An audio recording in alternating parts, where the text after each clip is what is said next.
So in this video today, I wanted to share some different tips, hacks, and strategies to prevent your account from being compromised. And again, I'm Raquel. I was a personal banker for over 10 years, and then lately here at home I was working with debit and credit cards with different credit unions. Okay, so I don't see a lot of people speaking from this perspective. To let you know that this holiday season and upcoming, things are getting tougher, times are getting tougher, people are getting more desperate. I want to provide some tips and strategies and some, you know, ideas that you may not have thought about to further protect yourself. If you are utilizing your personal debit card, that is a card that is directly linked to your direct deposits, is a big no-no in my personal opinion. Now, I understand on a day-to-day we can't prevent everything, but we can eliminate some of it. Let me explain. Okay, so for us personally in our household, we have multiple accounts. It may be a little bit of an annoyance, but I can also show you how to protect them all from overdraft fees, because as we know, the bank loves to take our money and use it and pay for all the overdraft fees. If you want that to stop, then stop throwing your money away with unnecessary fees in the banking world, okay? We got married very young on, so we had to learn a lot of things I wish I would have known then. Would have saved us hundreds of dollars in bank fees, okay, with all the NSF and the overdraft fees that came, because once you're in that rabbit hole, you're just going to continue to get in that rabbit hole. Okay, so I want to provide some of those in a later video on how to possibly stop and get out that rabbit hole, because once you're in there, it's it. Some of my personal strategies that we use. Again, we have multiple accounts. Our main account is where everybody money is direct deposited. That's just what's direct deposited into this one main account, okay? This works for our household. I can't speak for everybody. I know everybody have their own little separate accounts, and then you put your money into a pot. But in this household, we put all of our money into this one direct deposit, and then we filter them out to different ways. And I only can speak what works for our household. So all of it goes into one bank account. Then after that, we'll sit down and go over literally a budget. I use this. I don't use fancy spreadsheets. I don't have all of that. What I do is use a $1, literally a $1. Now they're getting expensive because of inflation, but a few dollars on a note book. This one is a 6x9, and I just got this literally like at CVS somewhere, or even Target, one of those places. But it's just this is what I use, and I will go over and weigh. But I think in the future I want to create something that's going to be a little bit more effective, but this is how it is. I like my books to be up and down like this and not necessarily open and closed. I don't know, this just works for me. And then I go ahead and put it into my fancy budgeting book. This means nothing. This $1 book is life changing, okay? So with this $1 book, how we do it, the beginning of the month, so all monies go in at the top of the page. I'll put the month and the amounts, so I'll list all of the money that comes in at the very top of the page, and from there we start writing down all of the bills, the debts, and everything else that needs to be paid that month. You know, your rent, your insurance,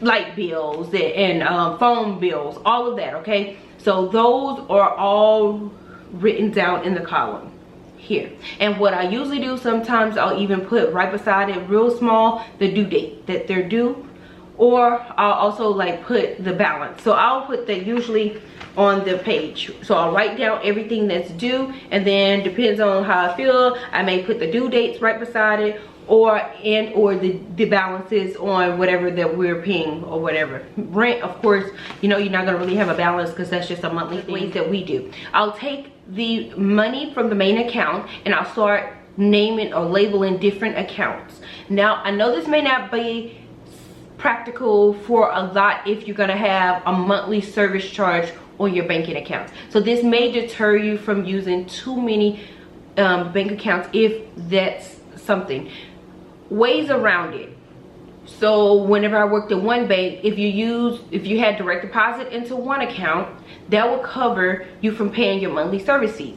And then if you had the additional account where you're going to be using and buying your gas, your groceries, or buying your day-to-day life, then usually you only had to swipe your card 10 times, and then that would waive that fee. So that already has covered 2 bank accounts with no additional service charges. I don't know if that's how it is now, because I haven't been in the banking world in the last couple of years, okay? But I know that would eliminate some of your service fees that can go from $5 to $10 up to $20 a month. Nobody wants to pay service fees. Another way was having a savings account. Like if you had your banking, which I definitely recommend having your savings account as overdraft protections on all of your additional accounts to stop any NSF fees or any overdraft fees. Again, that would be us having emergency fund or savings accounts and things of that nature. It's not always practical to have that, but that is what I encourage, okay? All right, so once you have these different accounts set up, so us personally, we have our rent set up into one account. So that will mean, so the first of the month, I'll take whatever money come out that main account, put it down to rent. Now, again, that's doing 2 things.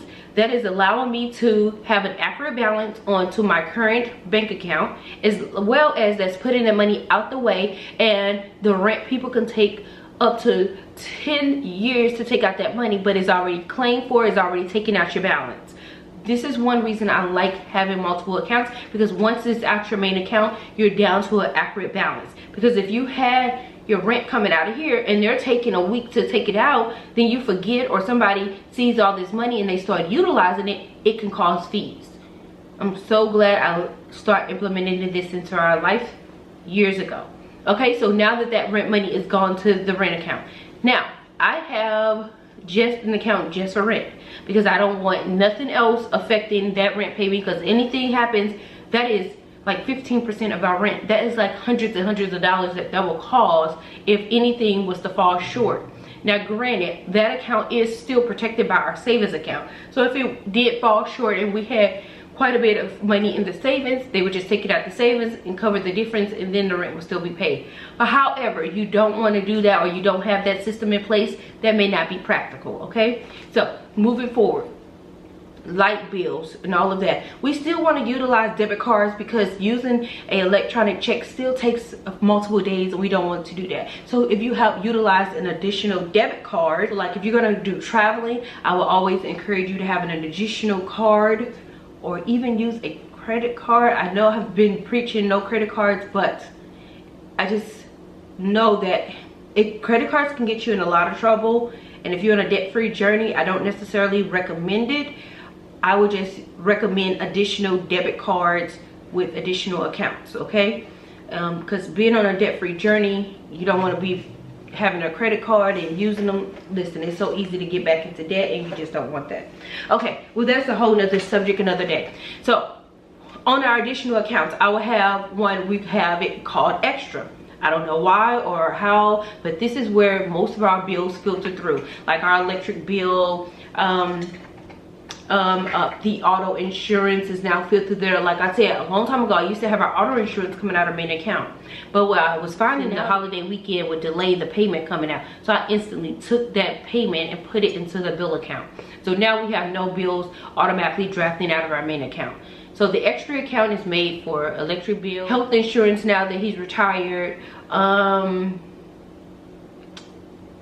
my goodness, it's other things I can't think of off the top of my head that comes out of this account. Bare minimum. Now I will say the rent account is not necessarily needed if you want to just use your rent to come out your bill account, but like I explained, having my rent payment separate from everything else, it's not affected. You don't have a chance of something unauthorized and coming out and affecting your rent payment or your mortgage payment.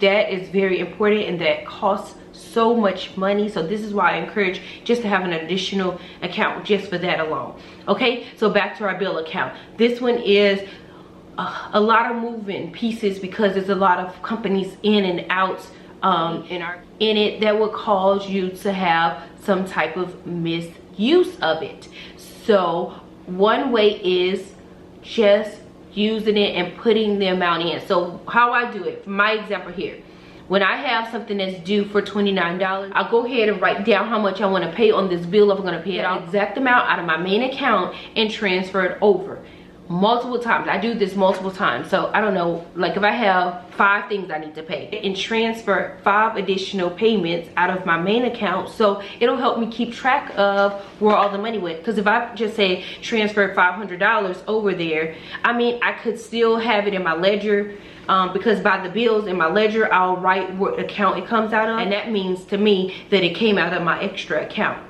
But what I like to do is take each bill and do a transfer for each bill individually, so I can have it tracked in my main account. So whenever I look at my main account, I'll be like, oh, this amount went to this bill, this amount, I don't know. It's just something that I like to do. So when I look at it online, it matches almost identical what I wrote down in my book. So we talked about the main direct deposit account, the rent account, the extra account where all the bills filter through, and the last one is imperative, is the savings account. You guys have some type of overdraft protection. This will prevent a ton of unnecessary bills, because there's plenty of times that I'm doing so much moving around and I may not have transferred enough money, or something else has come out, or I went on and used something. Like, we're just doing so much in our daily day life that things happen. So having a protection of overdraft is going to save you hundreds of dollars. Even that one mistake with, how much is the overdraft fee these days? $20, $30, $40, I'm not sure. But it's just imperative. Even if you don't even have $1,000, just having $200 placed in that account that you just always have to protect these accounts. If you fall short a few dollars, it'll do a transfer from your savings account to protect all of those other additional accounts. So not only do we have that, Darnell has his own separate account, my kids all have their own separate accounts, and when I log on to my personal profile, or even Darnell, the kids can't see our stuff, but we can see the kids stuff. So all of this, I have so many different accounts on there, which is also building a better banking relationship with the bank. It looks like you got so much going on, you know. So if you wanted to go ahead and start building credit, banking relationships, it matters, and all of that stuff. So just giving you FYI, like if you wanted to do, like if you needed to hurry up and do like a personal loan, and or you know, things of that nature, it's there for you, because they can see your direct deposits come, they can see your utilization of your bank, all that stuff. So banking relationships matter, especially when you want to build credit. Okay, in the simplest terms, I know this can be a lot of information. I'm going to try to put it in bite-sized pieces going forward. So I'm going to do like a little bit. So if you have any additional questions, so at this point, what I can recommend for the upcoming travel season, if you're going to transition into the new year and want to start a debt-free journey, you want to start paying collections off. Collections should never ever have your direct deposit account. Never ever. Absolutely 100% get an additional prepaid card if you don't want to pay for a bank account, or get a different bank account to get them paid. Okay, you never give a collections agency your personal main account. Okay, that's just me speaking as a personal banker for many years. Okay, I can recommend is separate and utilize additional accounts. All right, I think that was a lot of information for tonight. I just feel like it's so much more information out. If you're going to be traveling, you're going to be going and doing all these different retail stores, all of these scanners to scan your card while you're traveling. Always keep your Wi-Fi off, because I've been seeing so many videos of people scanning your phone when you're connected to different Wi-Fi out in public, so they can get your banking information. Like, you just want to limit yourself from being a target of identity theft and scams. Okay, All right, so I'm gonna go ahead and end the video here. If you have any other questions or concerns, I will come back with additional ones of how to start rebuilding your credit, how we started our debt-free journey, you know, how to do this. So I just have so much information and I'm all over the place, so I don't want to overload you with all of this. So give me a big thumbs up if you enjoyed. If you have any other questions, leave me a comment down below if this was helpful to you. Give me a money bag in the comments to let me know that you learned at least one tip or trick that you never even thought about. You know what I mean? So yeah, until the next time. So I think I covered everything. I hope I haven't overwhelmed you guys, but it's so much to know. All right, bye for now.